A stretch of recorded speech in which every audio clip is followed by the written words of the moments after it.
¿no? Eh, puede haber habido una discrepancia ahí cuando cambié pero enseguida si no se van, estarían. Bien, bueno, ¿cuál es la, la comparación que podemos hacer con los textos que venimos trabajando? Eh,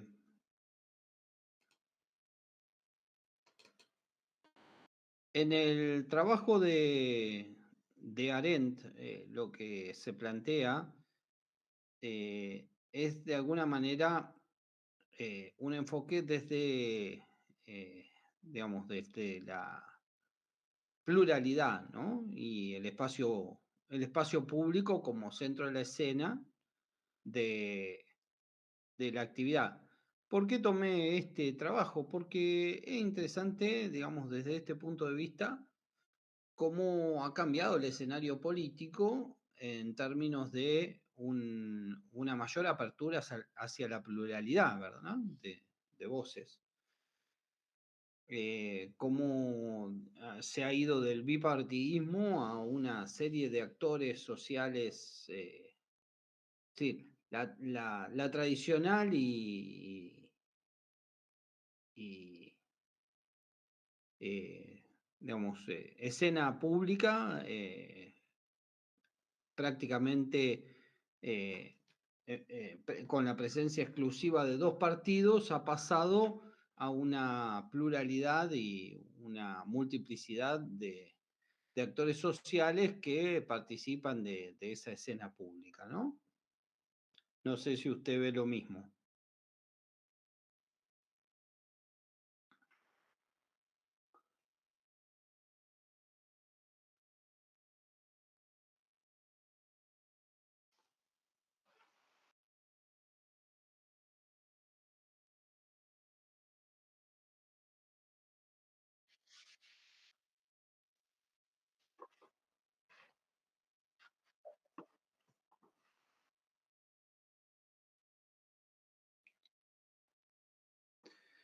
Claro, ya vamos a profundizar un poquito más de eso. Simplemente hoy vamos a tratar de comparar esto.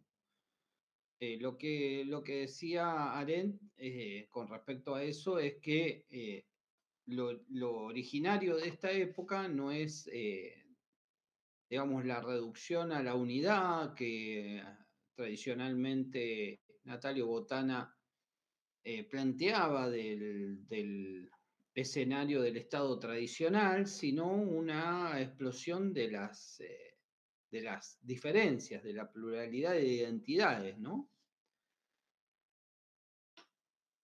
¿Eso lo puede percibir usted en la escena pública hoy en día? ¿O hace 10, 20 años para acá?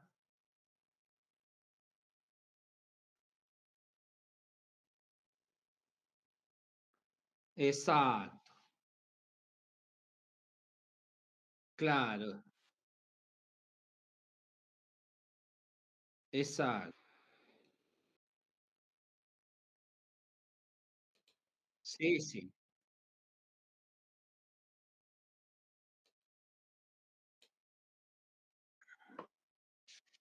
Claro, incluso, digamos, cuando uno ve la escena pública, quizás una sola fuerza política no logra acaparar digamos, la atención del ciudadano, sino que deben constituirse importantes coaliciones para alcanzar las mayorías, ¿no?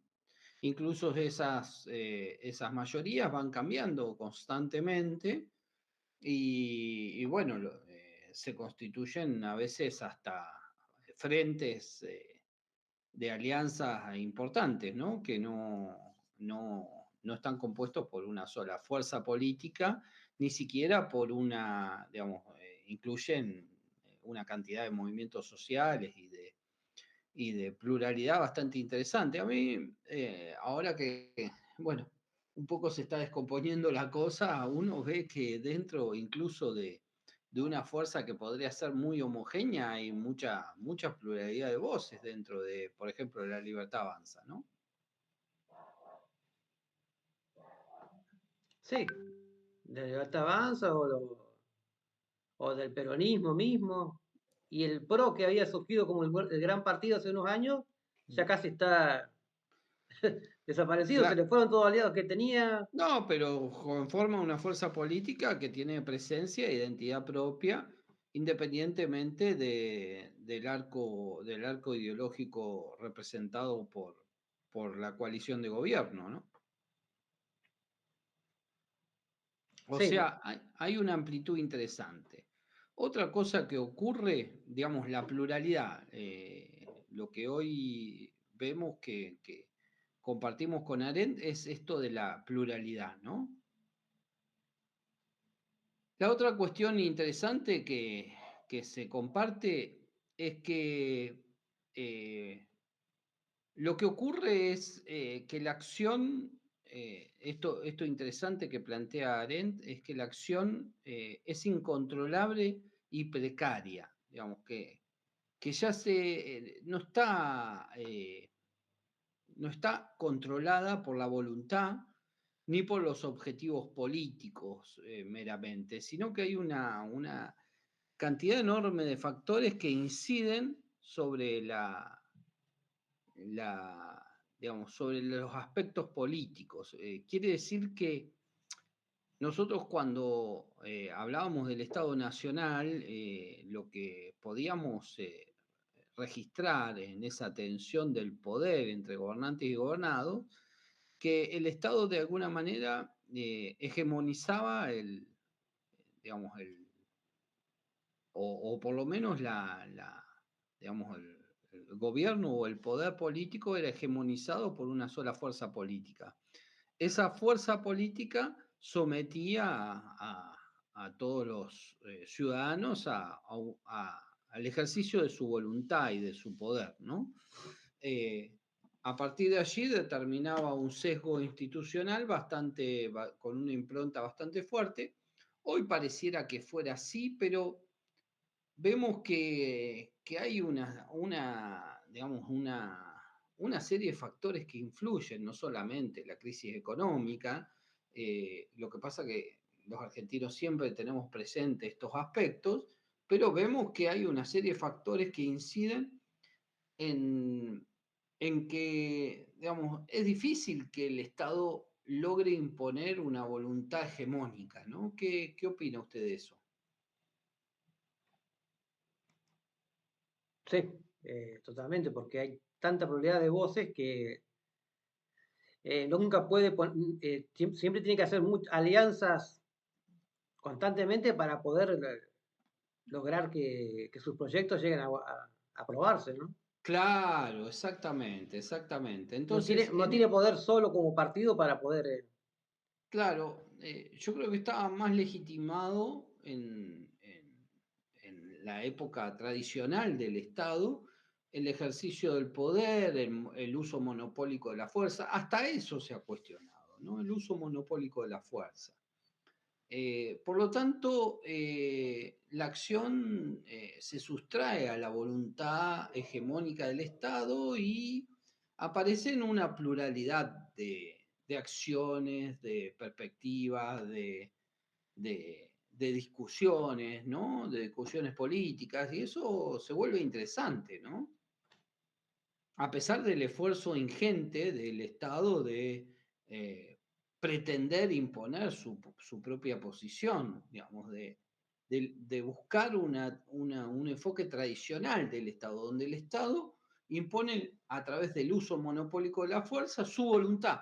Pero eso no está ocurriendo, digamos, no ocurría antes y no ocurre en la actualidad, digamos.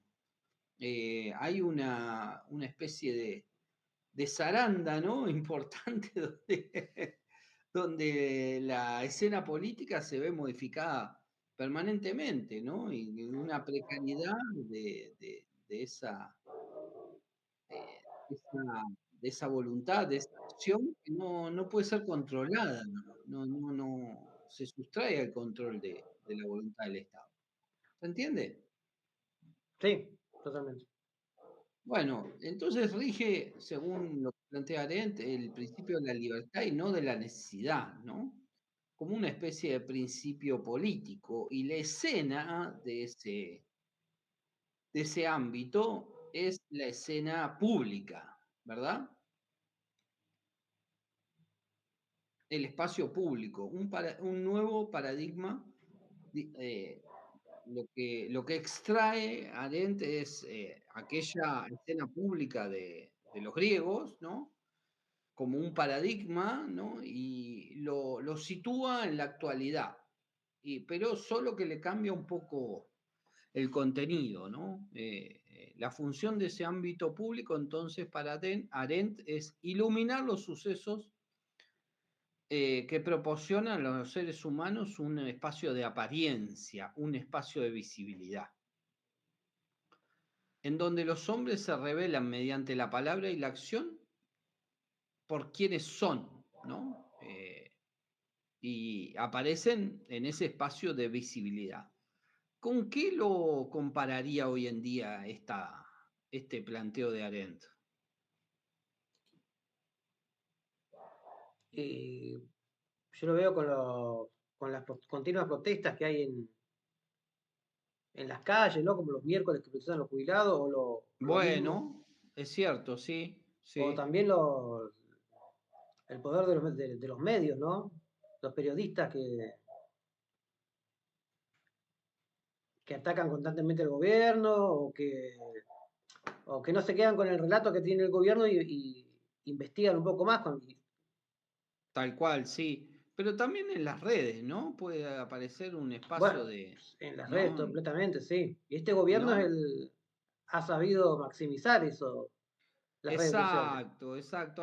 Ha sabido actualizarse en esta clave, ¿no? Del mundo informático que nos proporciona un espacio de visibilidad. ¿M? Un espacio de visibilidad, donde ese espacio nos votan todos los días, ¿no? Digamos, a partir de otras lógicas, de otras cuestiones, con ciertos recortes, con influencia de los algoritmos, con también con su propia lógica, ¿no? Pero hay allí una presencia de la palabra y allí revelamos, ¿no? Quiénes somos, cuál es nuestra perspectiva ideológica, ¿no? Bueno, a mí me pareció muy ilustrativo de este aspecto del paradigma del espacio público, ¿no? Como muy asociado a esa presencia, ¿no? Que cualquier ciudadano común puede, con suficiente articulación verbal, puede hacerse presente, ¿no? En la escena pública a partir de esto. ¿Qué opina usted?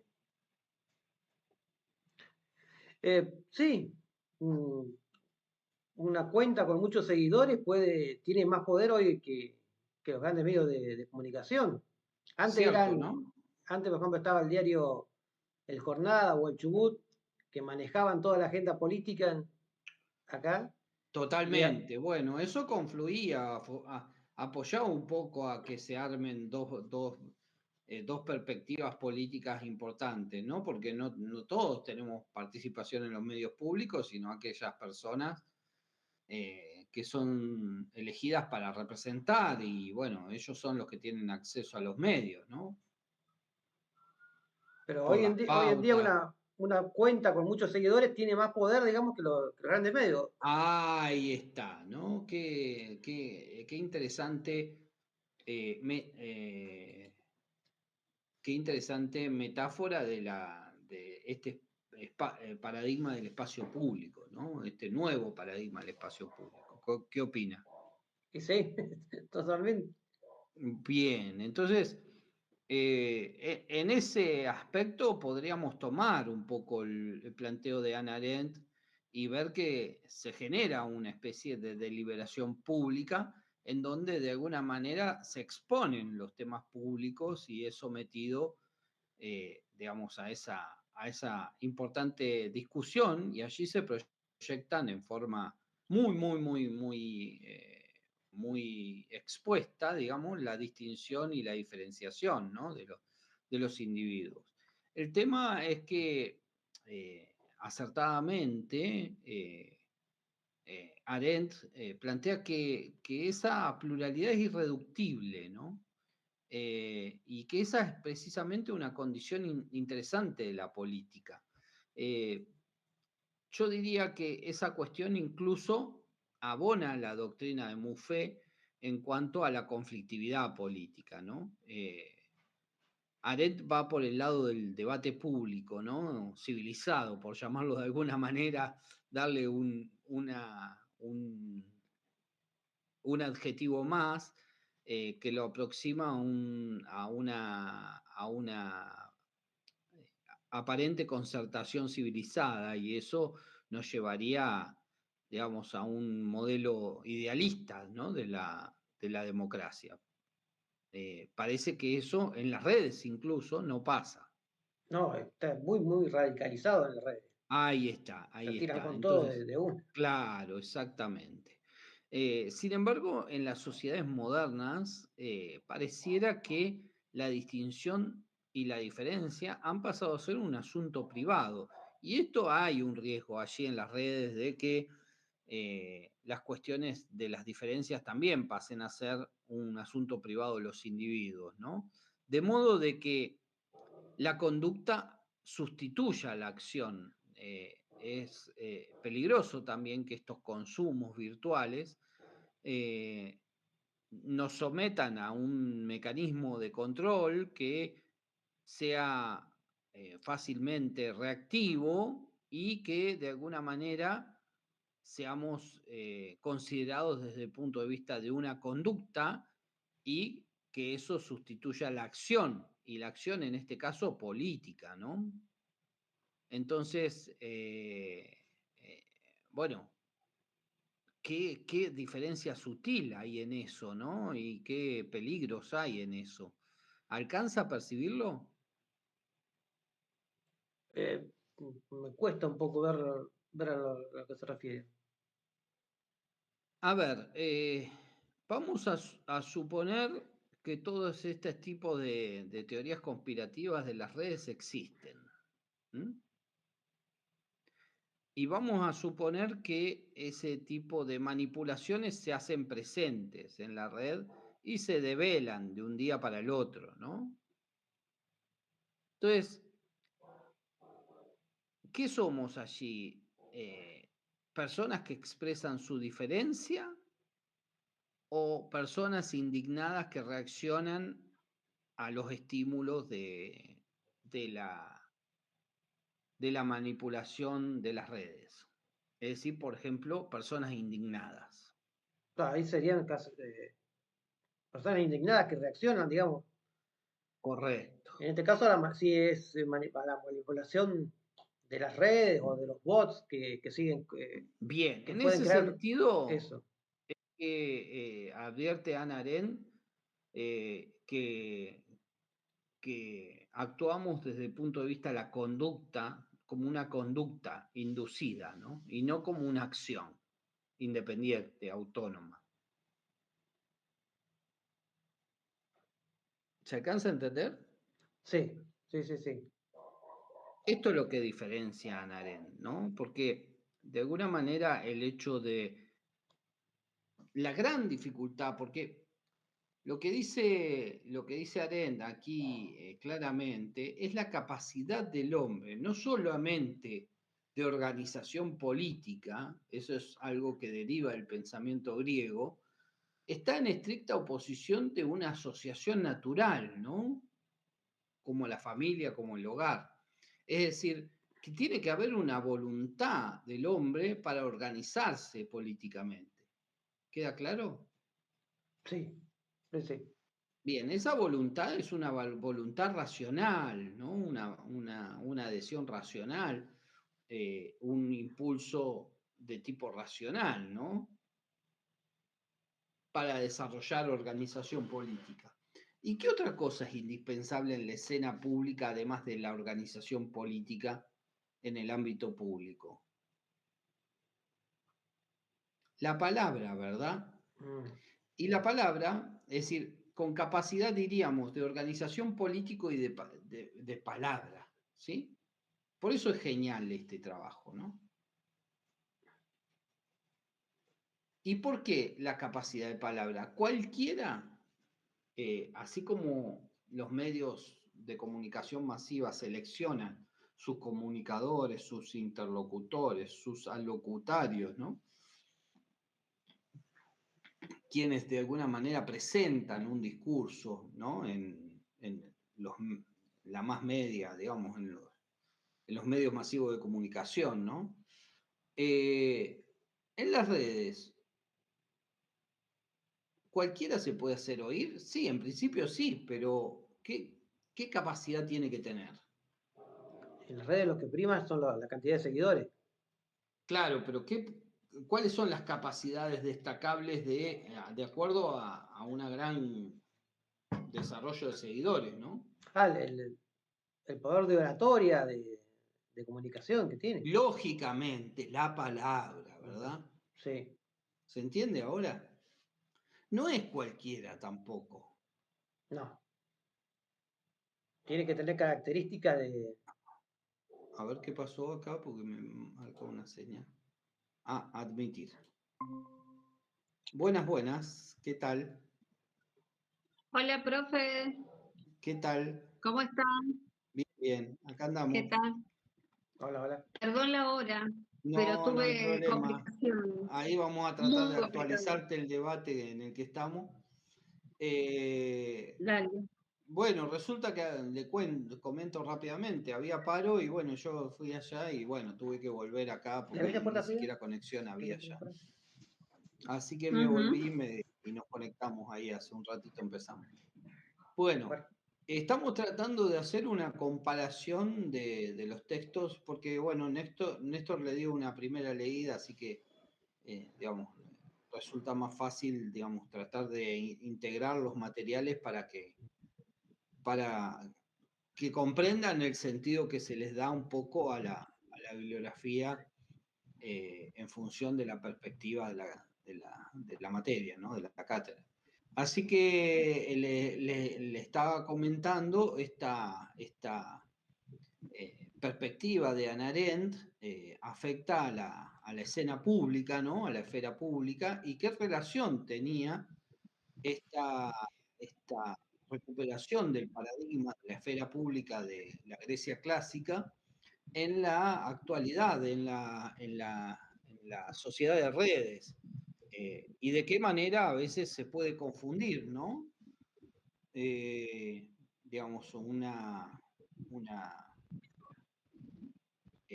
perspectiva pluralista donde la acción individual o la acción colectiva tienen un valor por sí mismo, ¿no? Y una conducta individual que es privativa de la acción privada, ¿no? Y cuáles son esas salvedades que hay que hacer a esa exposición pública que se dan en las redes, porque es necesario plantear que estamos bajo un paradigma, ¿no? Donde un contexto social y político muy diferente al que podríamos pretender en la Grecia clásica, ¿no? Entonces, bueno, allí, obviamente, axiológicamente, era deseable y era, digamos, respetado la participación en la esfera pública, entonces los hombres estaban, por decirlo de alguna manera, con una importante vocación de participar en la democracia ateniense en la esfera pública, ¿no? Pero no es el caso actual, digamos, lo que hoy en la actualidad tenemos es una importante sí. Yo creo que en la actualidad sí hay gente que quiere participar. Lo que pasa es que los espacios están como cooptados, digamos, por la misma gente de siempre. Y entonces, y con una Allá dinámica también muy pasa. particular. ¿Eh? ¿Usted de dónde es? Yo de Trelew, profe, estuvimos juntos en Ah, la última clase, la primera clase. está bien, sí, sí, sí. No, pensé que era de Me Córdoba, dio- decía algo que había dicho. Sí, soy Eh, cordobesa. Vivo Bueno, soy cordobesa, pero vivo en Trelew. Y ya sí, que estoy, digo que en la clase pasada no pude estar precisamente porque había tenido que viajar a Córdoba por una cuestión familiar. Pero digo, muchas veces en el común, y esto no es privativo ni a Córdoba, creo que esto nos está pasando en todo el país. sí. Hay gente que tiene vocación de participación, pero no adhiere a las formas, digamos, a las dinámicas en las que están planteados algunos espacios políticos que tienen como fin, digamos, llegar a cubrir algún cargo en particular. Hablo en el caso nuestro, ciudad, querer, por ejemplo, participar como concejal en el Consejo Deliberante. O sea, hay como cosas, digamos, que hay que hacer dentro de la política que muchas veces no tienen que ver con lo que la persona particular eh, quiere o puede o ve, digamos, como forma de hacer política, cosas a las que no adhiere, formas a las que no adhiere. Hay mucha gente Lógico, que dice, lógico. a mí me Sí, gustaría participar, dice, pero yo no quiero entrar en todo ese entramado así donde hay que negociar algunas cosas que para las personas y para mí también hay cuestiones que son innegociables, cuestiones que tienen que ver con los principios, ¿no? sí, Entonces yo sí. creo que sí hay gente, obviamente no como en la Grecia clásica, no en la misma dimensión a lo mejor. Además, las formas en la Grecia clásica eran diferentes, o sea, las participaciones eran ahí cara a cara, ¿no? En Bueno, estos tiempos, bueno, está El mediado. argentino es cierto que tiene una importante vocación de participación política, una clara vocación de solidaridad, que eso debe explicar sobre bases Mm, teológicas la vocación de formar parte, ¿no? Nosotros estamos diciendo desde el marco de los autores, ¿no? Que el hombre es político en la medida en que demuestra esa capacidad de organización política, ¿no? ujú, Según el planteo de Ariel.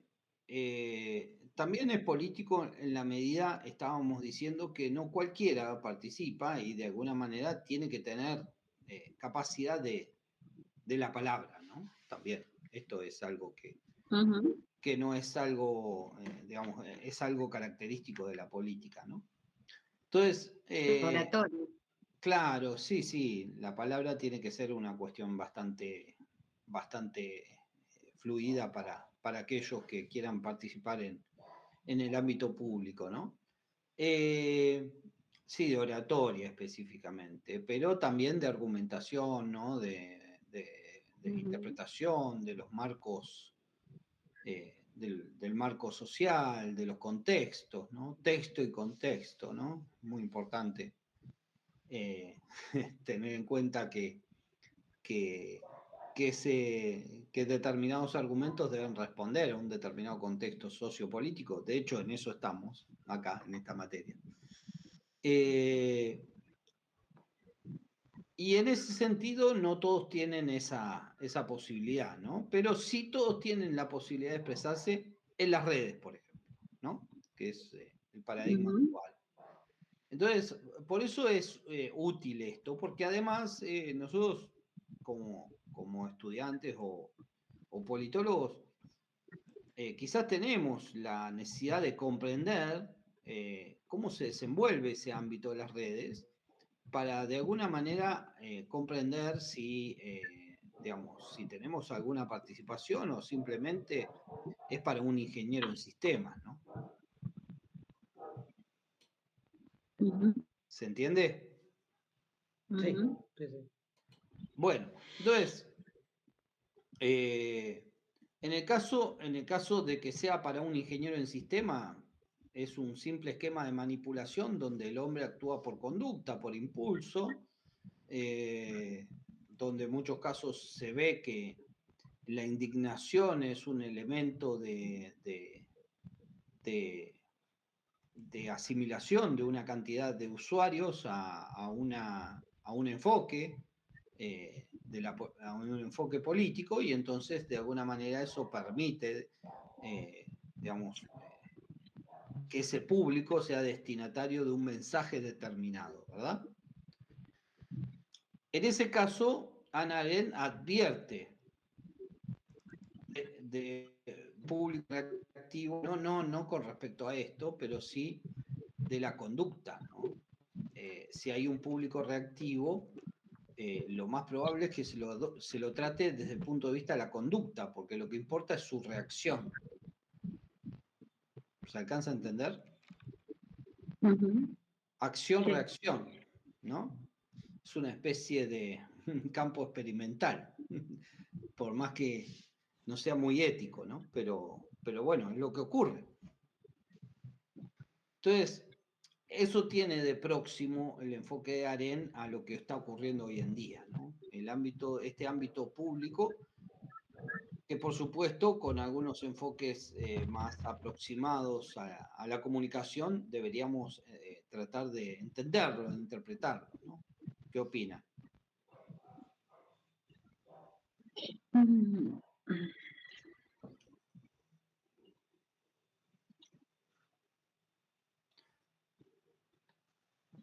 Cuando habla de reactivo, ¿está hablando de lo que sucede de lo que sucede cuando alguien publica algo o dice algo y lo que pasa inmediatamente después de eso, digamos, de publicado, esa reacción inmediata? No he leído a Arendt, por eso estoy así como Claro, en la nube. ella diferencia la acción de la conducta. La acción es, digamos, es incontrolable, se sustrae al control, ¿no? Y desde el punto de vista de Kant, inicia toda una cadena de eventos nuevos, ¿no? En ese sentido, la acción es incontrolable y responde a un principio de libertad. Mientras la conducta, ¿no? Corresponde más al campo, al ámbito privado, ¿no? Y de alguna manera es un comportamiento que responde más a la necesidad, ¿sí? Entonces, lo difícil lo curioso de este contexto es que el ámbito público y privado están solapados. ¿Dónde uno ejerce la comunicación pública? En este ámbito, en el ámbito de mi casa. ¿No? O sea, hoy estábamos charlando de las manifestaciones públicas, sí, eso, digamos, es bárbaro, es extraordinario, y hoy estamos hablando desde quizás de algunos valores compartidos, porque tenemos un cierto rango de edad, en donde la participación pública y en el ámbito público, digamos, en la calle, era posible y tenía determinadas características. Ahora, ¿ocurre lo mismo hoy o la gente participa desde su ámbito privadísimo de los aspectos políticos? Todos participan de las redes sociales, de su casa, Ahí está. con el celular, en cualquier parte, digamos. No hay un ámbito específico. Entonces, desde allí, desde ese ámbito privado, ¿cómo actúa el sujeto desde el punto de vista de una conducta sometido a la necesidad, como una mera reacción, como un acto de indignación que no se espera otra reacción que precisamente la propia de un indignado, o como un acto de autonomía? Digo, no, está bien, estas cosas a mí me indignan, pero tengo una postura política al respecto y tengo una autonomía con respecto a esto que se dice. Puedo estar de acuerdo en parte y en otra parte, digamos, esta es una postura política. ¿Hay un planteo de esas características? ¿O es más una mera reacción? Me parece que en un punto se actúa desde la conducta, porque lo que uno puede ver muchas veces muchas veces es la necesidad de decir algo, digamos. Tengo que decirlo porque no me lo puedo guardar. Muy bien, Es como que no hubiera filtros, digamos, lo tengo que decir. Y a veces se dicen cosas espantosas. muy bien. Yo prácticamente Le no voy a participo, compartir digamos, una pantalla sí.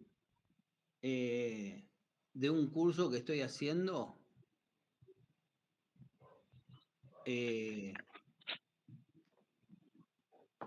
que justamente trata de esos aspectos, ¿no? Después seguramente vamos a ver si podemos, un curso de posgrado, pero vamos a ver si podemos compartir algunos apuntes de ese curso.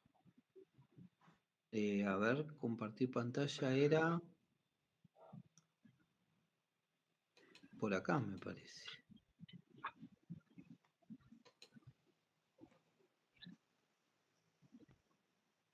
Sí, la flechita para arriba es, o sea, compartir pantalla. Ah, bien, bien, bien, bien. Gracias. Gracias por el apunte. Ahí está. Ese es el curso. Ujú. ¿No? Acá está Ariel, ¿no? Que es un investigador de CONICET.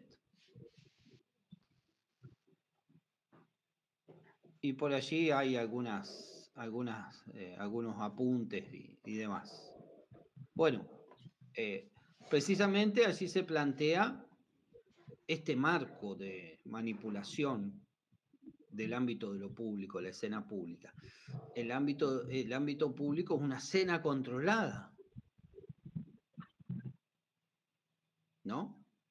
Entonces es más fácil que devenga en conducta que en acción, como pretendería Ana, de esa escena pública. O sea, se parece más a un mundo contemporáneo por necesidad que a un mundo asociado a la Grecia clásica, ¿no? Donde la participación y el ejercicio de la ciudadanía era, digamos, altamente valorado. Ujú. ¿Ahora se entendió?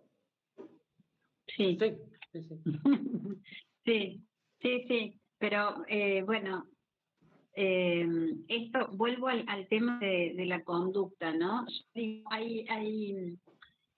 además de esta necesidad inferior, digamos, que el que participa tiene y quiere decir, además yo creo que hay formas, ¿no? De decir, se puede decir de manera respetuosa, pero una de las características que tiene este modo y que es para todas las redes, es la agresión, la violencia, que a Bueno, veces pero está precisamente lo que se en esto. quiere, digamos, inducir, porque es un laboratorio, es la reacción, ¿no? La indignación es parte de ese Ujú, campo de reacción, ¿no? Digamos, ese campo ujú, digamos, esto es simplemente le estoy, digamos, agregando algún material adicional a lo que es el material, pero un poco para debatir en profundidad estos temas, porque a veces quedan como que se pasan por encima y no profundizamos ni comprendemos. Entonces nosotros tenemos una labor, hay un trabajo interesante que yo doy en teoría política que, que es un texto de Calderón de la Barca sobre el príncipe de Polonia, ¿no? Que nos permite reconocer la función del gobernante, ¿no? Pero más que nada la función del politólogo, que no está explícita ahí, pero sí plantea la educación del soberano. Y el soberano puede ser el gobernante o puede ser el pueblo. ujú. Eso lo vemos en otra materia, ¿no? Entonces, acá precisamente con este material de la cátedra, lo que vemos es que lo que hay que hacer es educar al soberano, ¿no? Porque obviamente esas Ujú, reacciones son parte de inducirnos hacia la conducta reactiva. ujú. Y ahora lo vamos a ver como un fe, que claramente la exacerbación de esas identidades, porque son pulsiones, impulsos, ¿no? Que provienen del ser humano, que obviamente están orientadas hacia esos impulsos, hacia, digamos, el carácter libidinal, deseante del hombre, ¿no? ¿Alcanzan a articular más o menos los materiales? Sí, Sí, profe, sí. sí, sin haberla leído. Pero te estoy siguiendo en la línea de No, no hay pensamiento, ningún digamos. problema, no hay ningún problema, digamos, y para eso estamos. Bien. Digo, por eso tiene una implicancia más allá de lo que se propone desde el punto de vista de la lectura, sino que también tiene una interpretación de lo que está pasando, ¿no? Y bueno, obviamente si uno quisiera profundizar, debería realizar un trabajo de investigación o una profundización o una lectura adicional. Pero bueno, no importa, nosotros digamos, proponemos los temas y después ustedes profundizan en esa. Es como una interpelación, más que nada. Bueno, entonces seguimos un poquito profundizando en ese sentido, pero lo importante es que ustedes hayan entendido esto, ¿no? Que existe, además de la naturaleza del hombre, de la vida privada, un bios político, ¿no? Que tiene un carácter más amplio, ¿no? Y que se constituye en esa capacidad de constitución de una asociación más allá de una organización política y un ser vivo capaz de discurso, ¿no?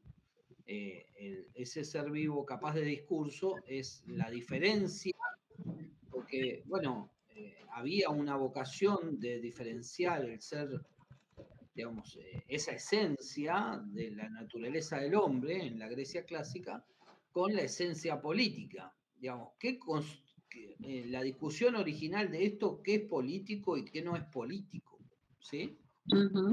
Bueno, entonces, pero esto va mucho más allá de todo esto. Esto es una discusión quizás hasta epistemológica, ¿no?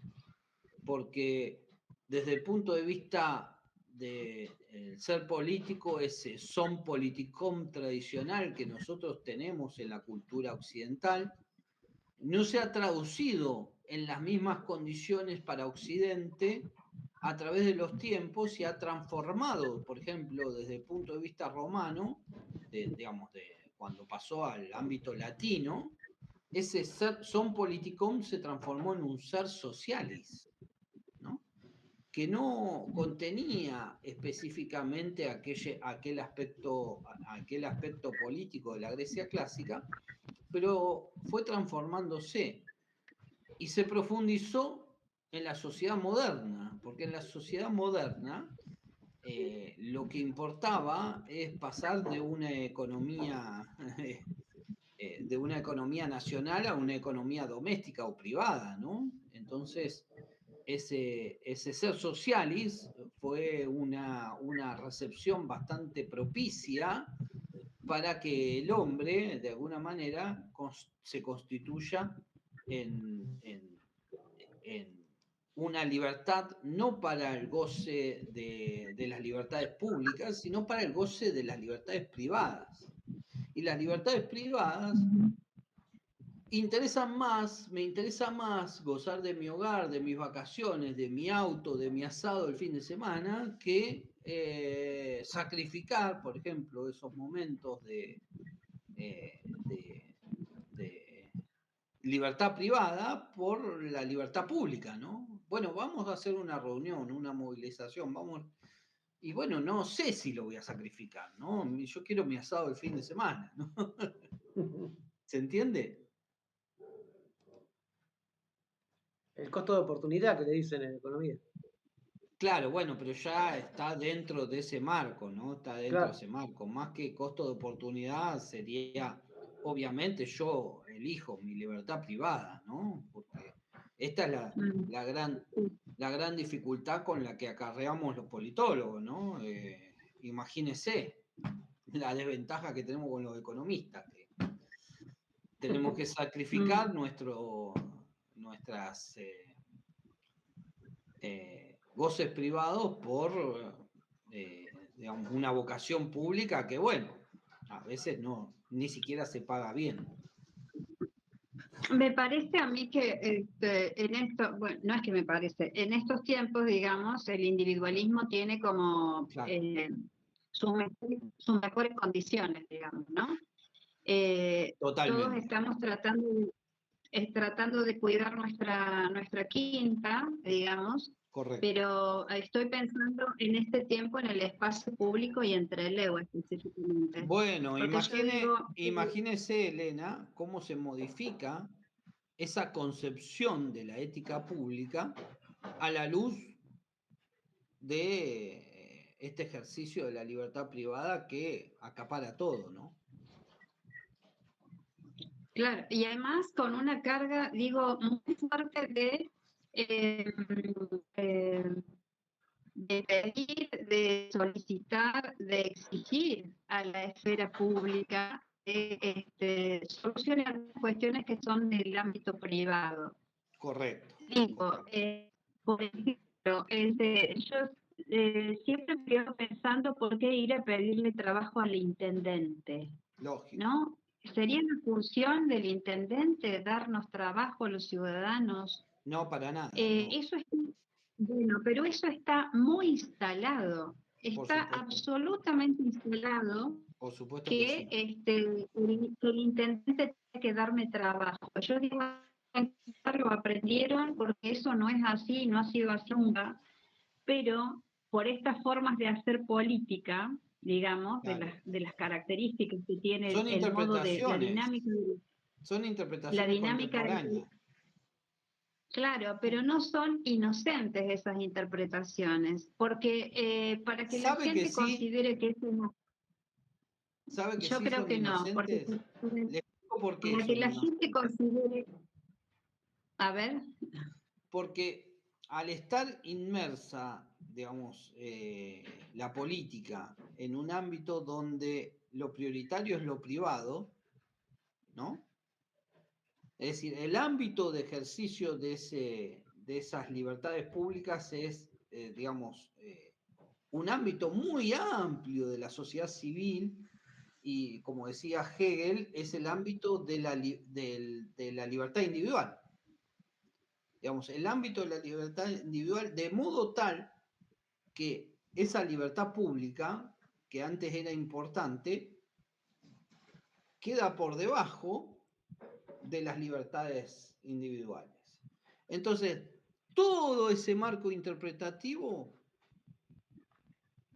es la cosmovisión del modelo de la época, que es la libertad individual, la libertad para el goce privado. Y todo ese queda encapsulado, ¿no? Todo ese enfoque de la libertad pública queda encapsulado. Y entonces está sometido a esa interpretación de ese marco general. Entonces, ¿qué pasa? Hasta los propios políticos, que obviamente no han hecho lectura de la ciencia política, y aquí hay un gran problema, incluso los propios politólogos le dirían, interpretan de que se tienen que beneficiar privadamente. Todo está bajo esa mirada individualista.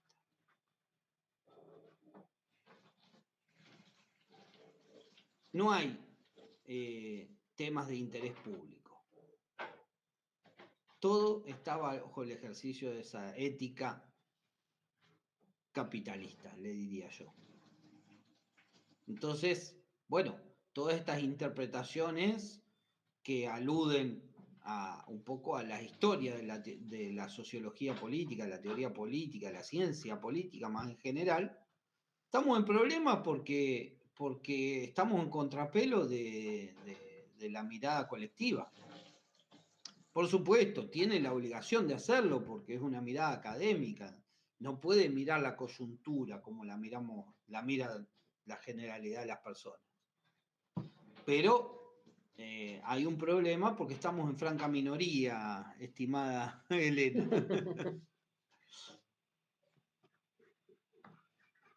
Yo remiría a esto, digo, esta cuestión de pensar que a mí me tienen que dar este trabajo, pero muchas veces se da ese trabajo y se lo da a cambio de algo.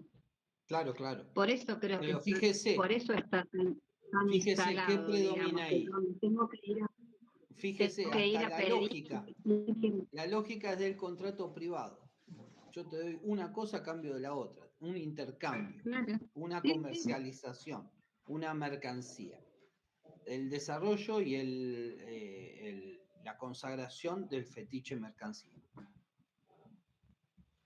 pero eso está súper instalado, así, por lo menos en este lugar. Y si no, todos los pollos, la cuestión de los pollos y de la carnicería de Elías y todo lo demás que sucedió en las elecciones, Y bueno, ¿no? y bueno, Por eso digo, precisamente, hay como precisamente una por eso cuestión mismo que le digo que algunos politólogos han interpretado eso.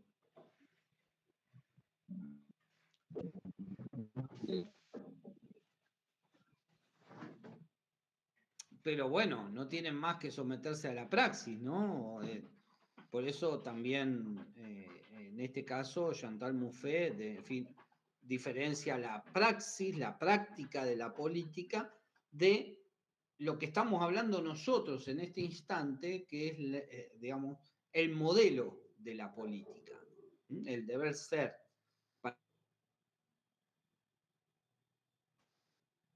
La esencia de la política, ¿no?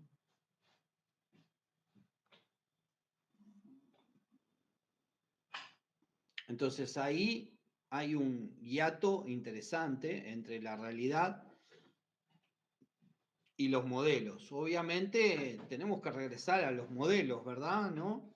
Sería importante que desde la teoría podamos resaltar y destacar la existencia de modelos políticos que nos permitan repensar la política desde los modelos y no desde la práctica, desde el día a día, no porque esto se hace así, ¿no?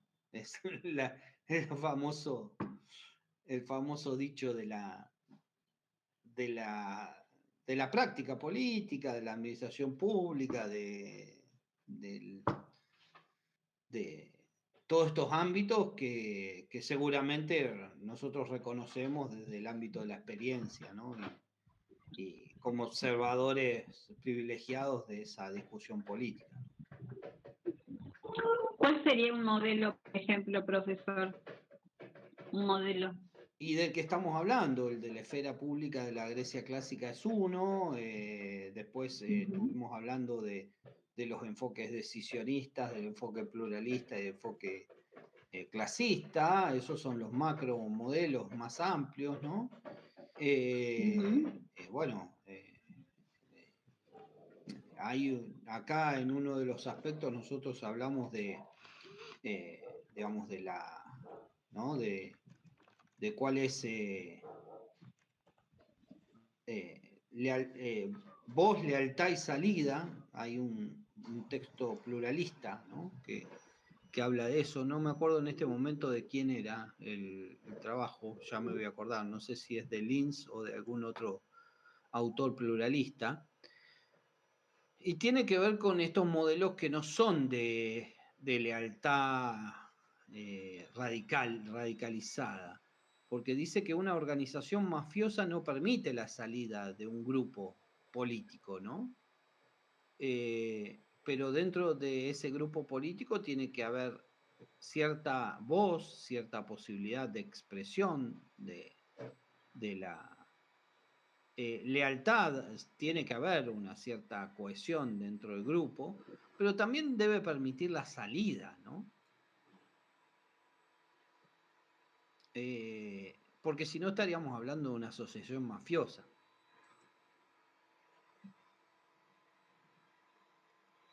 Cuando hablamos de estos modelos herméticos que no permiten la expresión, la voz, digamos que hay un secretismo, o sea, secretos hay, obviamente, la política queda sustraída al ámbito de la esfera pública en su totalidad. Obviamente hay una parte que tiene cierto grado de secreto, pero este autor pluralista destaca precisamente la importancia de que exista salida para diferenciarse de esas organizaciones corporativas, precisamente lo que destaca en esa misma perspectiva pluralista Hannah Arendt. Ella habla de esas asociaciones corporativas incluso, ¿no? En donde precisamente ella remete contra la construcción de los cuerpos políticos sobre el modelo del parentesco, ¿no? Se aleja de las proximidades y las fraternidades, porque allí lo diverso se convierte en uno. Entonces esas lealtades familiares, esas lealtades digamos, que se constituyen en la política, ¿no? Lo diverso se transforma en uno, en algo unificado, homogéneo, ¿no? Y la política no tiene esas características, la política tiene justamente la característica de lo diverso. Es interesante analizar en el seno de la familia qué nos pasa, ¿no? Porque también en el seno de la familia es como que las unidades, las opiniones se unifican y obviamente tiene que propender a lo diverso, ¿no? Mientras mayor diversidad haya, mayor pluralismo político va a haber y bueno, si bien es incómodo, obviamente... Profesor, en la familia diverso es la oveja. Bueno, por eso, es importante, ¿no? Porque al Porque final ahí está el modelo de hay democracia cosas más primario, ¿no? Y obviamente si claro, respondemos a hay un cosas modelo que están privado, como grabadas, ¿eh? grabadas con un sello, ¿no? Que uno ve cómo se mueve Bueno, digamos, y tiene esas características, no sé, contra nadie en particular, pero se me ocurre, tengo una amiga que es italiana, que es sí, de Thanos, y sí, ella siempre dice, ¿no? Esta cosa italiana de nos sentimos todos los domingos, la fuente que desbordaba de pasta, abuelo, y todos hablando de lo mismo, y la claro, religión, y no, unas cosas totalmente, muy, muy muy fuertes, compactas. que con cada familia, ¿no? Con las características particulares, pero digo, por ahí uno que es el diferente, piensa distinto, el que no se Claro, acomoda a todo eso que ya está establecido, sí, y es tirado de la oveja negra. claro, es interesante, digamos, si, o sea, uno quizás no se lo permite tanto tener tan fresco, ¿no? Pero es interesante destacar cómo eso ocurre, cómo se traduce a todas las instituciones, ¿no? Entonces, la institución del partido político es la fiel representación de aquel que lidera esa organización. Pasa en las instituciones educativas, por ejemplo, mucho que, digamos, el estilo de conducción termina siendo una especie digamos, de ordenamiento muy parecido, muy similar al familiar, y bueno, y así, ¿no? Entonces, se hace difícil, digamos, si nosotros reproducimos ese modelo corporativo, por llamarlo de alguna manera, por las tradiciones que tenemos, ¿no? Como esta natural socialización que ella, de la que llama la tradición a través de esa crítica que realiza. Entonces vamos a devenir en conductas más que en principio de libertad, ¿no? Bueno, y ya, digamos, más en profundidad,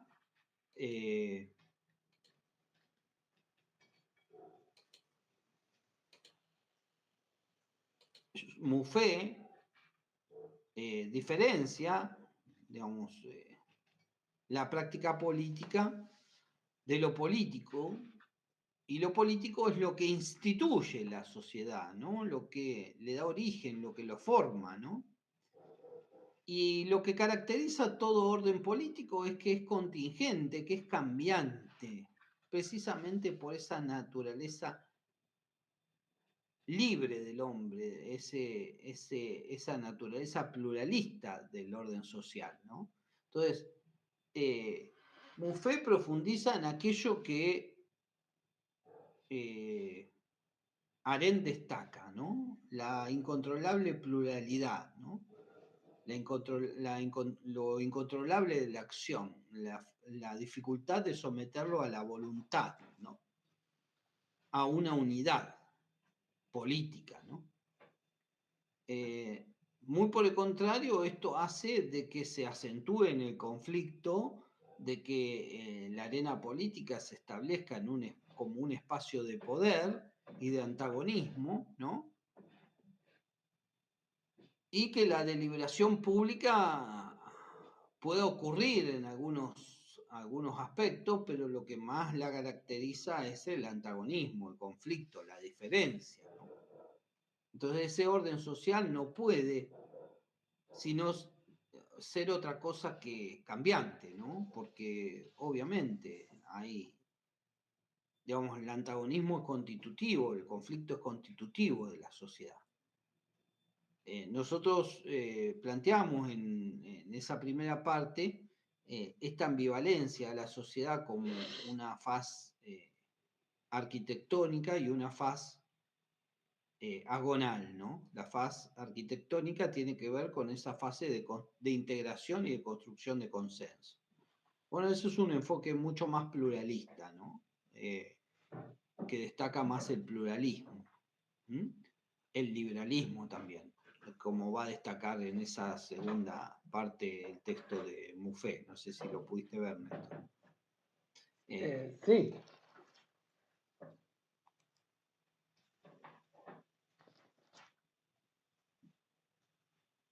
Bueno, y la otra parte del conflicto es lo que,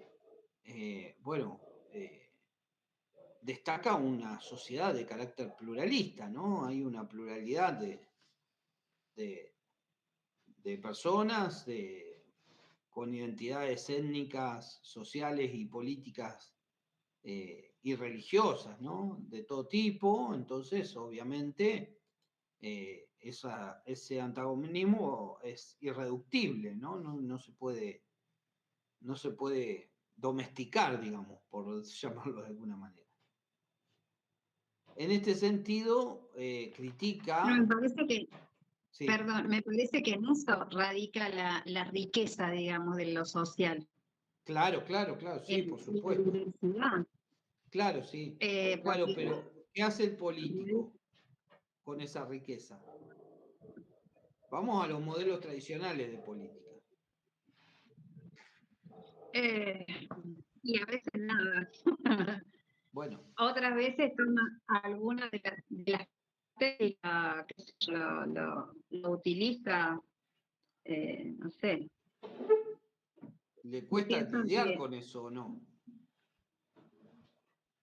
sí, pero porque es diverso precisamente. Lo que pasa es que hay que tener las capacidades claras.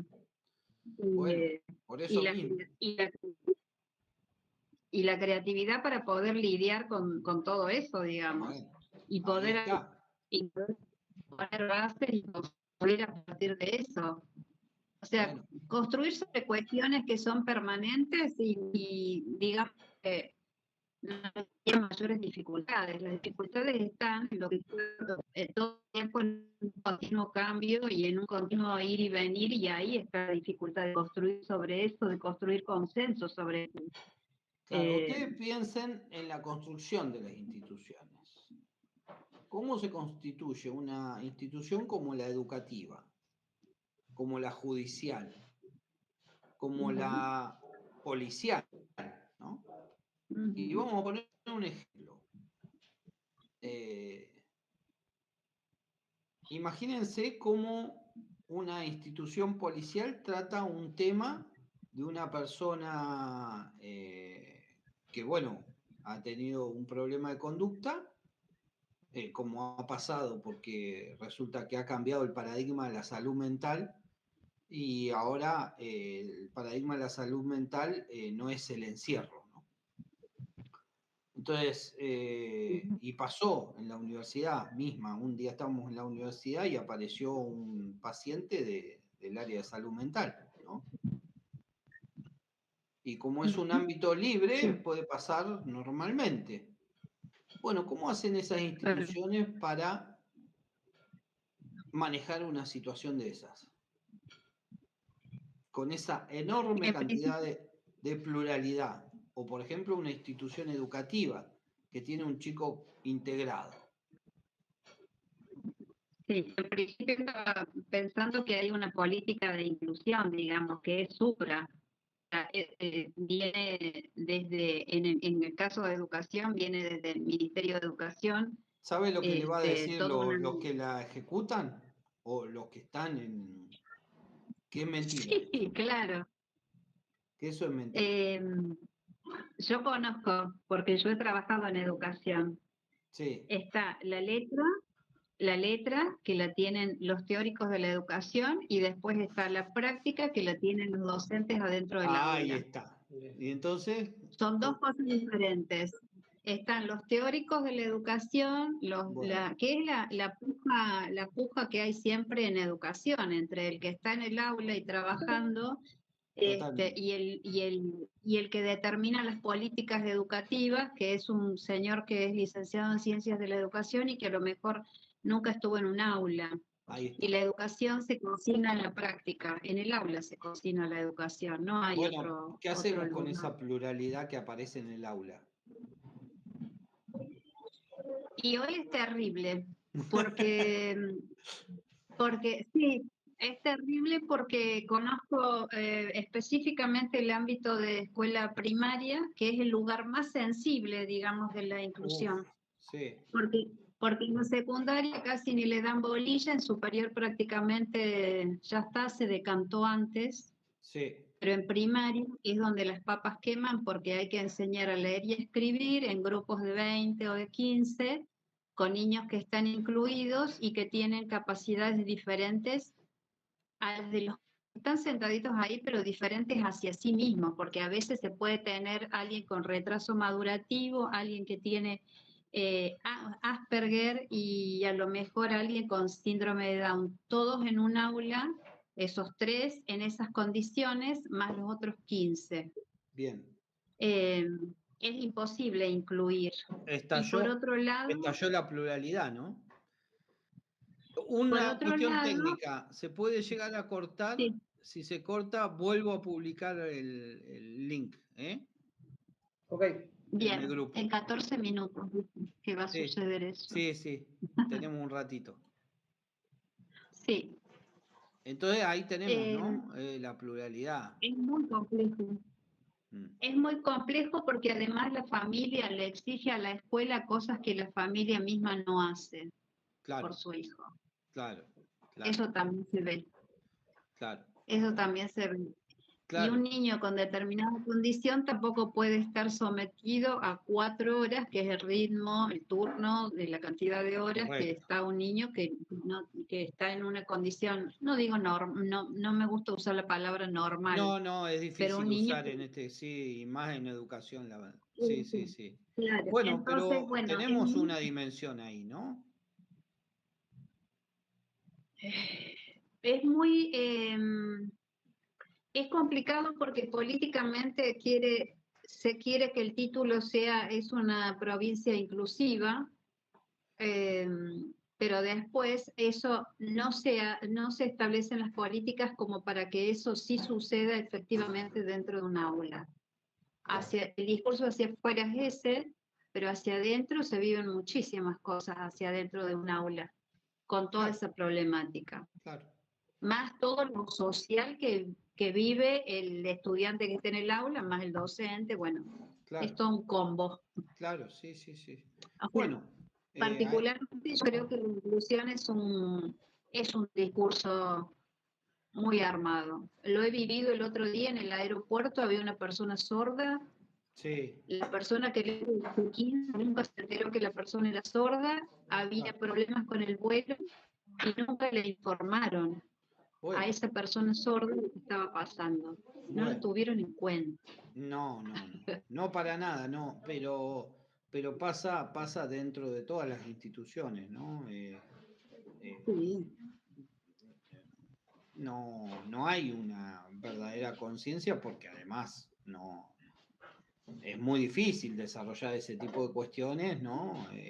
Solo mediante algún tipo de capacitación que te ponga al tanto de cuáles son las problemáticas, ¿no?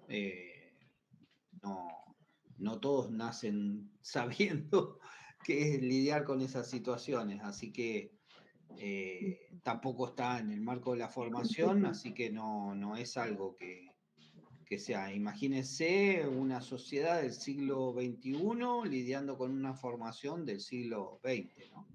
O sea, nada, Sí. obviamente va a haber una brecha interesante y bueno, de eso tenemos conciencia. Precisamente porque tenemos conciencia es que, digamos, sí la política tiene la obligación de incorporar los cambios que se dan en la sociedad, ¿no? Ujú. Entonces, bueno, Sí. un poco problematizando esas cuestiones es que no solamente desde las instituciones, sino desde las ideologías, Muffet plantea que la deficiencia del liberalismo es su negación del conflicto, ¿no? Del antagonismo, ¿no? Dice que el liberalismo, a pesar de reconocer una sociedad, la existencia de una sociedad plural, ¿no? La tendencia dominante en el liberalismo, eh, que, que dice Muffet tiene ciertos parecidos de familia. Ella, bueno, algunos los traje a colación yo, ¿no? Aisha Berlin, Joseph Rath, Rorty, Taylor, ¿no? Eh, Destacan un enfoque liberal donde, digamos, el conflicto que acarrea el mundo social no está presente, sino más bien se toma a la sociedad como un todo, en donde de alguna manera constituye un conjunto armonioso y no conflictivo, ¿no? Esto es lo que destaca un poco el liberalismo. Esto lo explicamos, digamos, en la unidad 3, cuando hablamos, yo ya les mostré el trabajo de Alford y Friedland, que plantea que precisamente la teoría tiene focos analíticos más importantes, ¿no? Y su herramienta conceptual, como en el caso del pluralismo, la integración, ¿no? Y bueno, y otras perspectivas teóricas que, por otra parte, problematizan o incorporan el conflicto o la pluralidad del mundo social, el desarrollo de las identidades y demás, ¿no? ¿Se alcanza a entender? Sí, sí, Sí, profe, pero sí, tengo que leer. también. Eh, Pensando, claro, el liberalismo nunca va a pensar que la sociedad va a ser conflictiva ni que va a haber conflicto. El conflicto va a aparecer a partir de Marx, digamos, pero Claro, no, por no es ahí el esa es liberalismo. digamos, sí, Marx de alguna manera es, digamos, pero también en el caso de Muffet, este planteo es más dentro de la perspectiva decisionista, ¿no? O sea, eh, eh, es ecléctica igual, digamos, porque también viene de la izquierda ciertos planteos de la conflictividad, pero al hablar, al retomar el texto de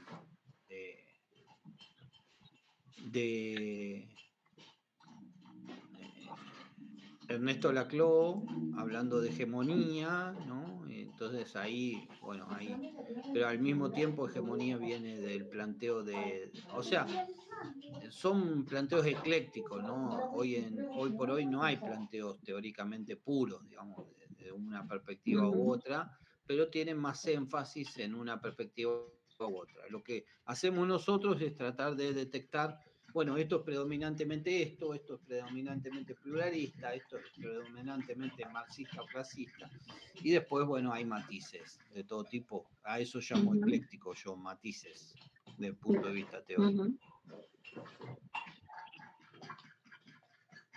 ¿Se comprende más o menos? Sí.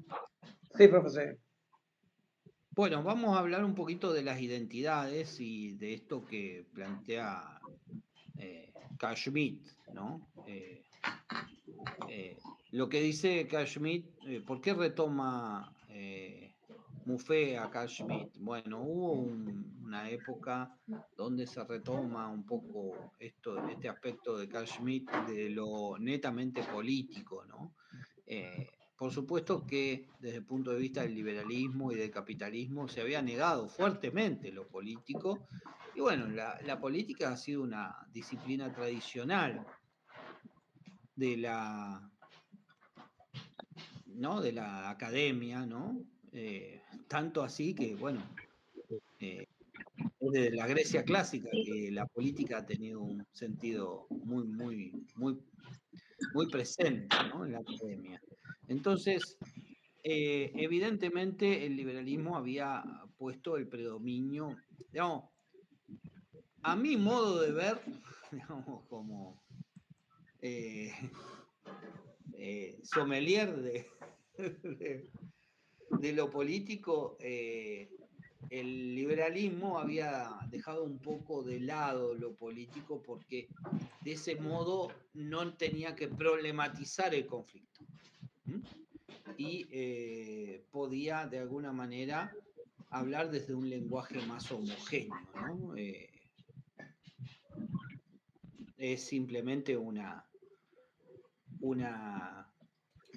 tómenlo nada más como una percepción, como este vino tiene esos taninos, ¿no? Claro, lo que Sí. pasa es que sin conflicto es mucho más fácil analizar la teoría política. No, Si pero sacás el además es mucho conflicto, más, claro, es más coherente con, digamos, toda una tendencia en la ciencia política norteamericana que hablaba del sistema, ¿no? Y para sistematizar, ¿no? Lo político, la acción devenía en conducta y de ese modo la incorporaba a un sistema, ¿no?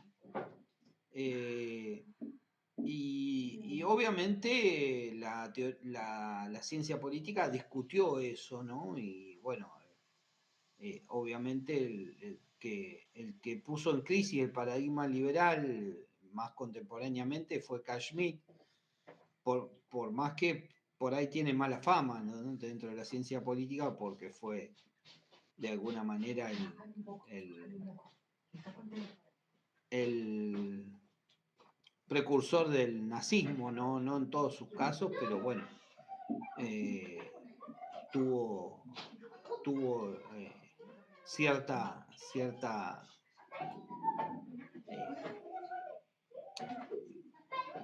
quiero decirles que la doctrina amigo-enemigo ha sido una doctrina de la política en el siglo XX, ¿no? O sea, no es algo que privativo de hecho, muchos mapas mentales de políticos tradicionales, su representación es amigo-enemigo. De hecho, algunas interpretaciones extrapolítica no actualizadas traen a la política aquel viejo paradigma, ¿no? Del amigo-enemigo. Por ejemplo, las derechas actuales lo que hacen es revivir el paradigma falsamente, ¿no? Del amigo-enemigo, ¿no? O sea, asusar o profundizar estas cuestiones identitarias del amigo-enemigo. Y bueno, está presente en muchos políticos, es decir, muchos políticos vienen de la teoría del partisano, ¿no?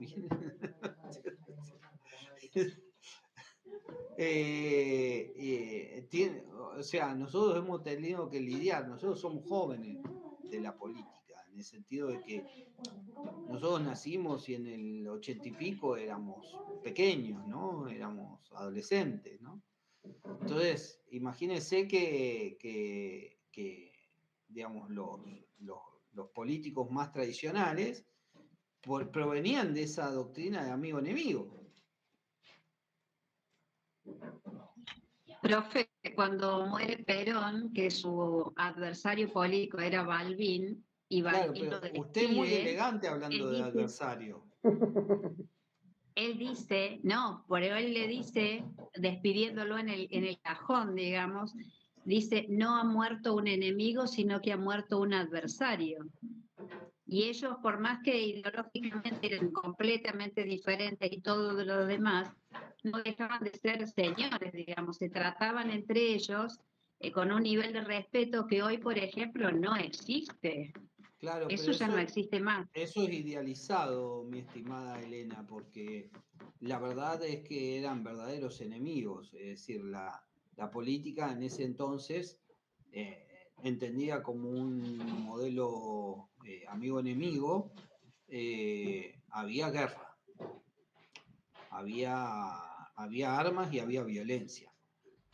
Y obviamente aquel adversario era aliado civil de los militares en cierto sentido, y también, digamos, el peronismo ejerció, digamos, la violencia política en forma consecuente también en función de ese tipo de cuestiones.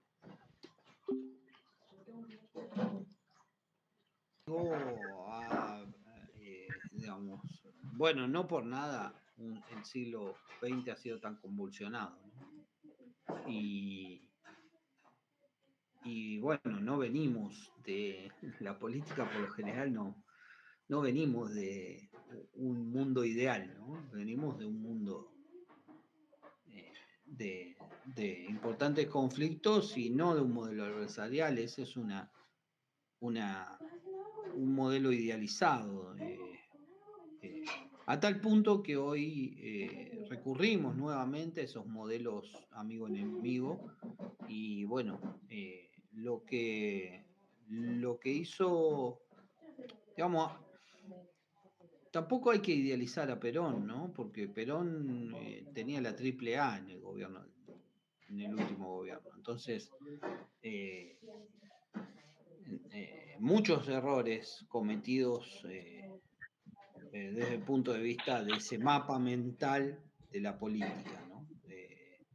En realidad no hay que idealizar nada. Y en No, principio totalmente. son hombres. De base son hombres, o sea, son seres humanos, con todas las Lógico. capacidades para acertar y con todas las capacidades para errar, igual que Sí, sí, nosotros. sí, sí. Pasa que en nuestro país es como que eso está muy, como que tendemos a idealizar, digamos, a Sí, sí. idealizar personas, situaciones, hechos históricos, un montón de cosas, pero en definitiva son hombres de carne y hueso, ¿no? Igual que San Totalmente. Martín, Sí. igual que Belgrano. Sí. Que son importantísimos para la historia, para la construcción de nuestro país y todo lo demás, pero bueno, somos seres humanos, Sí, como sí, sí, nosotros. sí. Entonces, bueno, yo la crítica se la hago más bien al modelo amigo-enemigo, ¿no? Entonces, sí, Ujú. Muffet implementa en ese sentido, y bueno, a raíz de que los líderes políticos tienen esa representación en la cabeza, incluso todavía existe, porque es como aquel que llega tarde, ¿no? A la clase, no por nada particular, no por nada en particular, no, pero eso es menos problemático que lo problemático que es aquel que llega tarde a la clase de, de la teoría política. Entonces viene de la economía, viene de otras ciencias sociales, ¿no? Y dice, bueno, tomo el último modelo, el que más conozco, ¿no? Entonces yo creo que estoy actualizado en la política, ¿no? Y obviamente que no.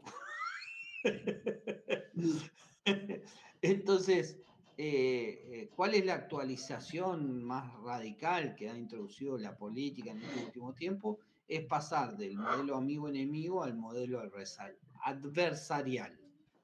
que es precisamente ese reconocimiento que hace Perón con Balbín. Aunque lo hace de palabra, nunca lo interpretó en profundidad, porque obviamente su último papel que interpretó no fue digno del modelo adversarial. Sí, es importante desde el punto de vista de la discusión pública que eso se ponga en debate, ¿no? Pero, y sobre todo con un liderazgo tan importante, pero eso hasta que llega al último, ¿no? De los mortales en términos de esa educación del soberano que es el pueblo, ¿no? Y al revés, porque bueno, hay que creérselo también, ¿no? hay que, hay que implementarlo, ¿no? Y tiene que ser posible además implementarlo, porque si el modelo amigo-enemigo está presente en el contexto donde se desarrollan determinadas políticas, y es imposible recrearlo, ¿no? Y bueno, estos 40 años de democracia nos han dado, digamos, una experiencia muy interesante, donde un modelo se ha consolidado, donde hemos alcanzado muchos logros, ¿no? Pero también hay muchas frustraciones que tienen que ver con reproducir, repetir ciertos modelos que ya son caduquísimos, o sea, son caducados hace mucho tiempo.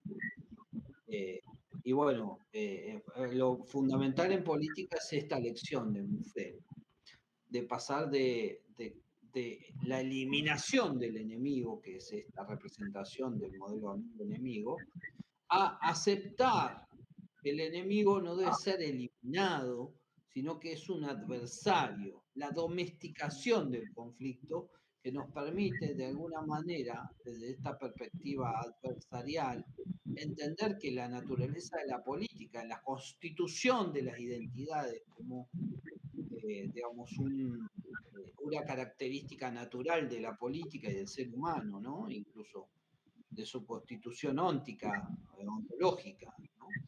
Entonces, el ser humano constitutivamente es político. Entonces, en este sentido, lo que deberemos construir es un orden que nos permita reconocer la naturaleza y la existencia de este conflicto, pero al mismo tiempo procesarlo democráticamente, domesticarlo, ¿no? Bueno, estas son las imposibilidades que tenemos. Estas son las totales imposibilidades que tenemos. No hay, digamos, si hay alguna dificultad en los regímenes políticos y en la dinámica política argentina, es reconocer la necesidad, por eso no va a ocurrir la unidad, hasta que no se acepte esto, no va a ocurrir la unidad de la Argentina. Y en ese sentido es la misma crítica que hace Hobbes en el Parlamento largo a la burguesía nacional hace 300, 400 años, que no se puede unir por cuestiones de religión. Bueno, nosotros no nos podemos unir por cuestiones de política. De tener en la cabeza un modelo amigo-enemigo, no un modelo adversarial. En la cultura política argentina. Y por supuesto en la constitución de las organizaciones corporativas y no o de cuerpo, como dice Ana Arendt, y no organizaciones más racionales.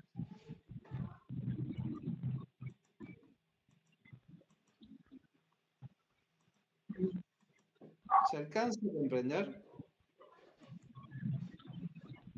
Sí, sí, profesor.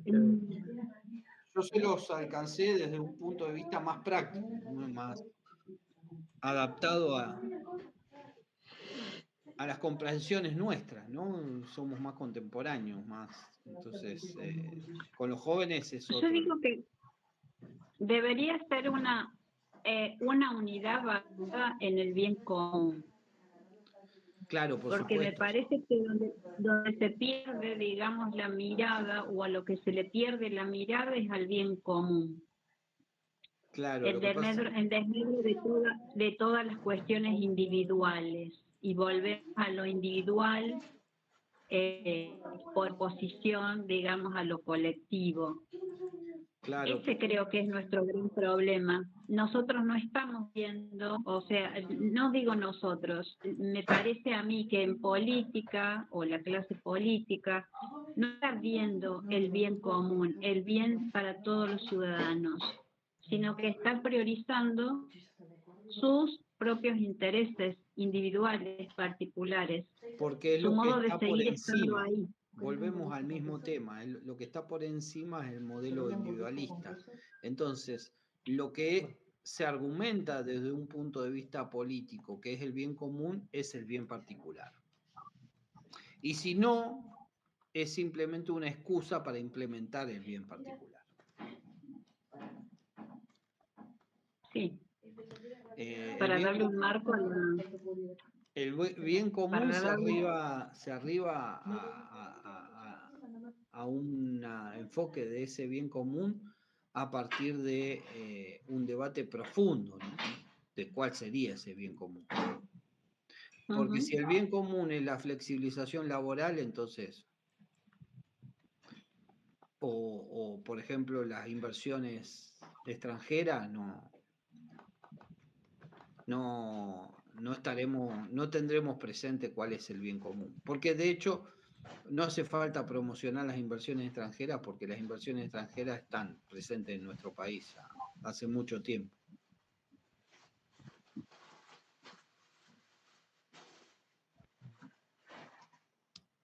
No lo pensaba en términos tan tangibles, digamos. No lo pienso bien como en esos términos. No sé en qué términos, pero no tienen que ver para mí con estas cuestiones tan tangibles. Bueno, tiene que ver con el... Bueno, el bien común tiene que ver con el interés nacional, ¿no? Si nosotros tuviéramos muy en claro cuál es el interés nacional a partir de el bienestar de los ciudadanos, me cierta parece a mirada mí, con el bien... estratégica, entonces podríamos comprender qué es lo que realmente nos conviene. Pero para entender lo que nos conviene tenemos que entender los macromodelos, ¿no? Hay una frase que emplea el presidente que es el modelo de la convergencia, ¿no? Desde el punto de vista del desarrollo económico. Y la convergencia no es solamente, no son factores económicos únicamente. Por ejemplo, la convergencia incluye factores como la calidad de vida. Entonces, si definiéramos que la calidad de vida es un factor de convergencia importante para los argentinos, por ejemplo, tener una expectativa de vida al nacer de 80 años, eso quiere decir que para lograr ese resultado usted debería tener un sistema de salud integrado que alcance los resultados que permita tener. Bueno, eso no es el enfoque economicista, obviamente, y obviamente ya vemos por las cuestiones de salud y por las coimas y todo eso que no se busca un modelo de salud integrado, sino uno privatista, por llamarlo de alguna manera. Entonces ahí están los grandes sistemas, los grandes bienes comunes, los grandes lineamientos que ni siquiera están planteados, porque no comprendemos la integridad del bien común, ¿no? O sea, también el bien común se ha hecho muy sofisticado, entendamos, digamos, antes era más fácilmente comprensible, ahora si usted habla de un sistema integrado de salud no sabe de qué está hablando, o sea, no es algo accesible a la ciudadanía tampoco tan fácilmente. Y obviamente un sistema integrado de salud es la obra social, el sistema público o los hospitales públicos y el sistema privado. Eso es todo el sistema. Para integrar un sistema de esas características hay que entender primero el fenómeno de la pandemia, por ejemplo. Y además hay que entender que el sistema de salud es una probabilidad, una campana de Gauss estadística. Así, así y así. La campana de Gauss, ¿no? Entonces ahí hay que entender que lo que va adentro es la normal, digamos, lo que tiene más frecuencia es lo que está acá en el medio. A ver si puedo. Acá en el medio. Ujú. Entonces ahí está el 90% de la población. Entonces, ese 90% de la población debe atenderse de acuerdo a la concepción de un sistema. Por eso existen las ciencias sociales y la ciencia política como parte de la ciencia social, ¿no? Porque la campana de Gauss puede realizar leyes generales acerca de ese 90%.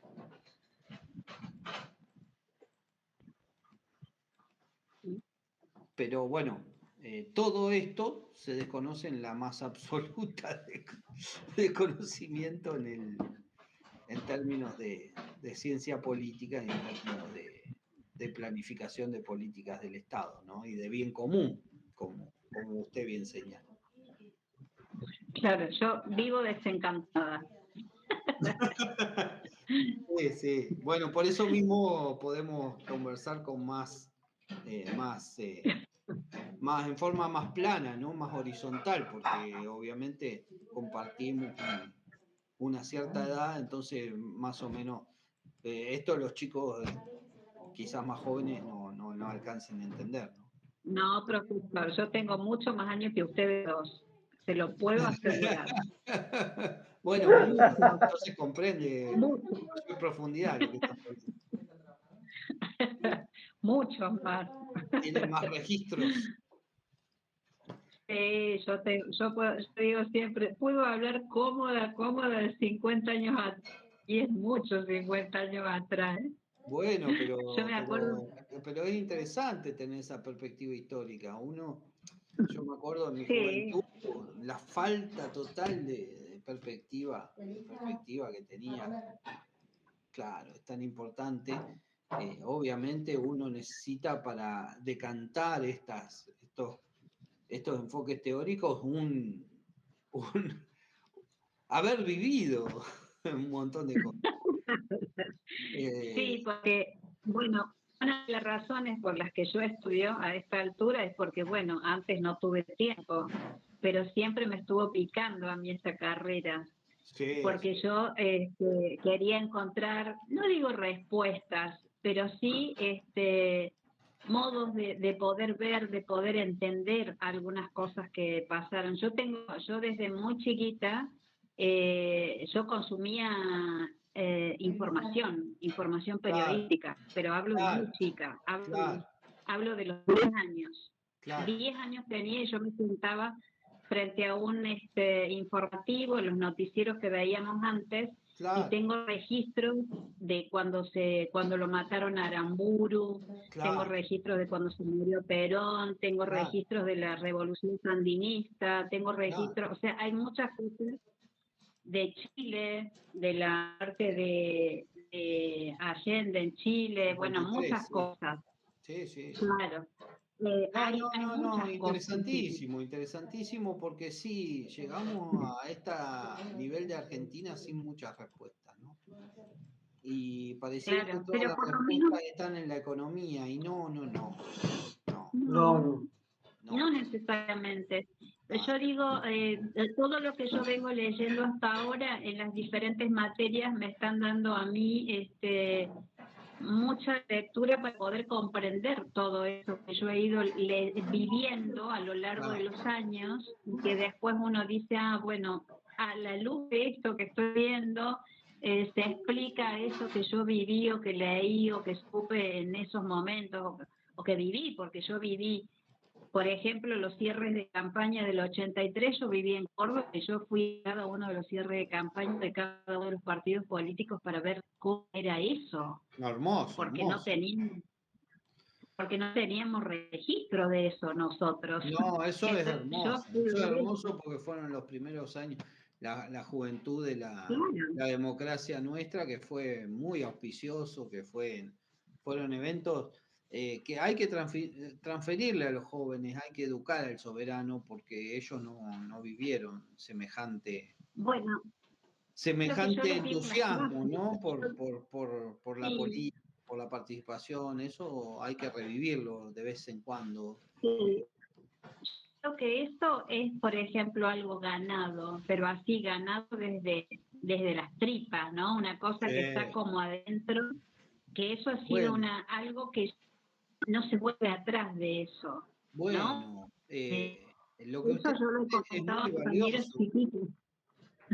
Es muy valioso porque hay que explicárselo a los jóvenes que hoy, bueno, en este seminario también lo explican así, cómo la derecha desvaloriza el fenómeno político, ¿no? Y digamos, eh, ha desactivado la reflexión política. Y bueno, obviamente el patrimonio de todos los argentinos de esta democracia que nos ha digamos, motivado tantas emociones, tanto desde las tripas a veces esa vocación, ¿no? Y incluso eso está muy metido en la carrera de ciencia política también. En la UBA ha habido, digamos, una vocación, incluso le digo en alguna universidad privada también, ¿no? En El Salvador había algunos jesuitas que vivieron con mucha euforia esos momentos, ¿no? Y bueno, y eso está en nuestra cultura académica incluso, así que es importante revivirlo, ¿sí? Sí, es importante. Y hubo, digamos, digamos, todo el proceso de transición y consolidación de la democracia estaba imbuido de esa vocación, de ese espíritu, de ese entusiasmo. Sí, de ese deseo también, De ese porque el deseo, claro, deseo claro, claro. el deseo es el que llevó a que eso sucediera. Hay que Sí, desearlo para sí. después obtenerlo.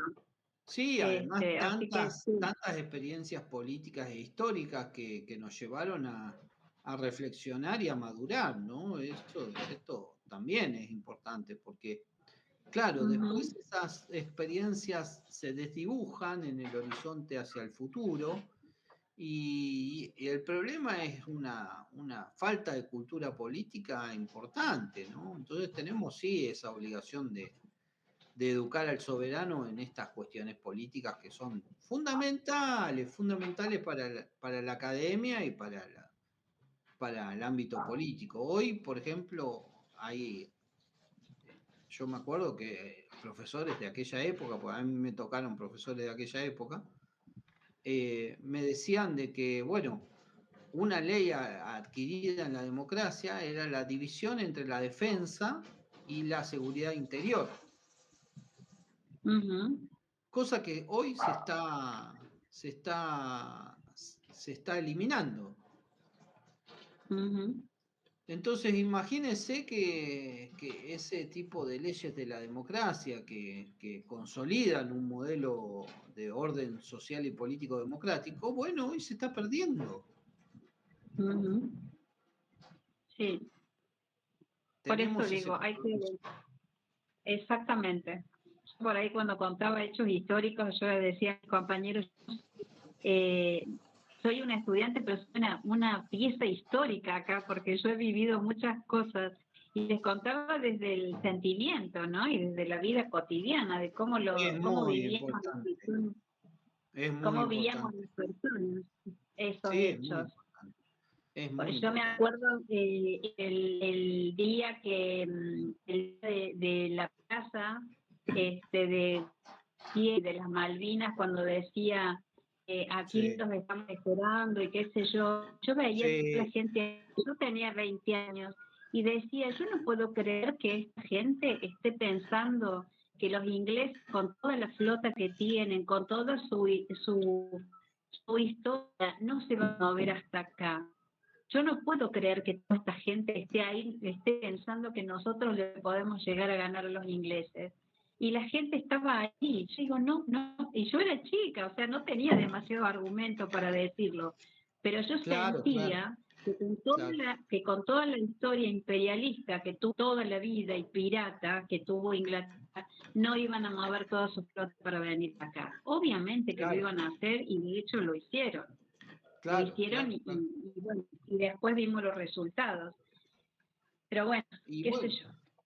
no, es muy importante tener ese tipo de recuerdos porque claro, los chicos no lo vivieron de esa misma manera. Entonces, bueno, Ujú, es como que se desculturizan un poco, ¿no? Entonces, ujú, es muy importante hacer. Por ahí sería muy interesante, eh, Elena, hacer una charla de aquella época. Un poco contar los hitos históricos, ¿no? Como una especie de foro ciudadano también. Estaba pensando yo como una actividad de extensión. Voy a averiguar si todavía hoy y mañana hay paro, ¿no? En la universidad, pero voy a averiguar a sí, ver si no podemos hacer un foro ciudadano donde podamos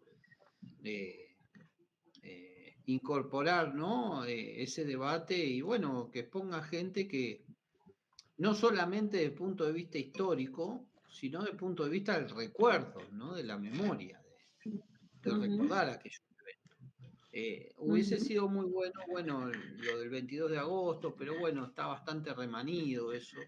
Y además, por ahí solamente se ve un aspecto de la historia, entonces sería interesante profundizar sobre otros aspectos que por ahí no son tan sobresalientes, pero sí tienen que ver, por ejemplo, con esa vivencia de la democracia de esos primeros años. ujú. Sí, sí, donde Y uno no sabía muy bien cómo se ven las cosas, bueno, porque no se podríamos sabe. organizar alguna actividad de extensión de esas características que nos permita estudiantes, docentes y graduados poder recordar, digamos, esa.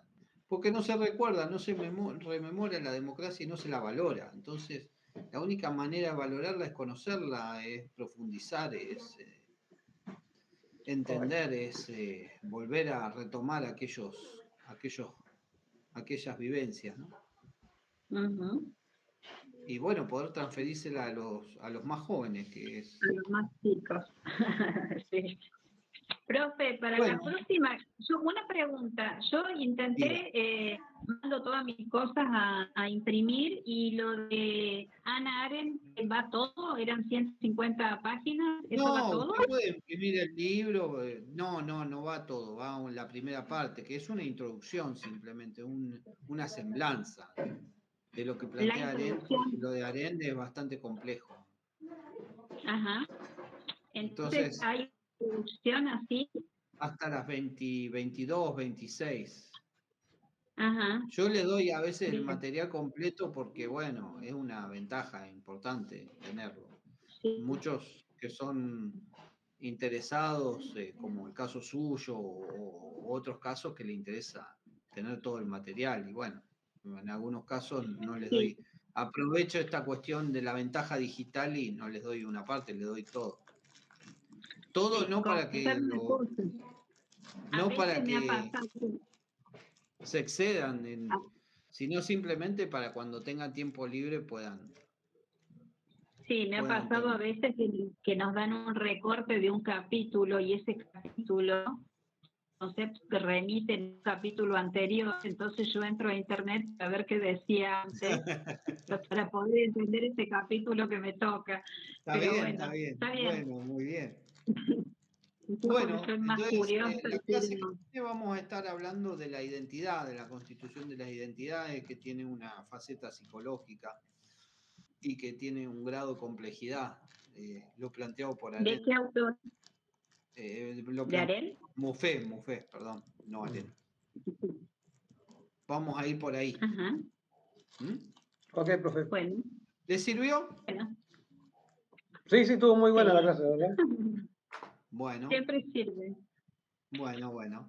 siempre sirve. Me Profe, alegro ¿teníamos entonces. fecha de primer parcial o no? No, todavía no, se hace larga esta Mm, primera unidad.